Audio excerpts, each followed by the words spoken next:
চলো আজকের এই ভিডিওটা একটু অন্যরকম, তাই ভিডিওটা স্কিপ না করে শেষ অব্দি দেখো। কিছুদিন আগে বোনের সাথে নার্সারিতে গিয়ে কয়েকটা গাছ কিনে এনেছিলাম, তাই আমার ব্যালকনিটাকে ডেকোরেশন করার জন্য আমি মিশো থেকে অর্ডার করে নিয়েছিলাম একটা প্লান্টের র্যাক, আর যেটা সত্যি ভীষণ সুন্দর কোয়ালিটিতে রিসিভ হয়েছে। তোমাদের যদি কোনো প্রোডাক্টের লিঙ্কের প্রয়োজন হয় আমাকে লিঙ্ক বলে অবশ্যই কমেন্ট করো, আমি তোমাদেরকে লিঙ্ক ডিএমে দিয়ে দেবো।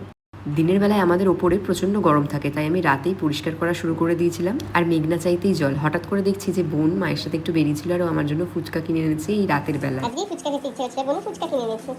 রাতের বেলায় তো ব্যালকনিটা পরিষ্কার করে রেখেছিলাম, কিন্তু আলোর কারণে সাজাতে পারিনি। আর দেখো এই হ্যাঙ্গিং স্ট্যান্ডগুলো মিশো থেকে অর্ডার করেছিলাম। অনেক দিনের ইচ্ছে ছিল ব্যালকনিটাকে সুন্দর করে সাজাবো, এখনো অনেক কিছু বাকি আছে। এখানে কতগুলো নতুন গাছের চারা তৈরি করছি, সেগুলোকে নিচে এরকম স্ট্যান্ডে রেখেছি। আমি এই জায়গাটাতে এলেই কি জানি একটা আলাদাই শান্তি পাই।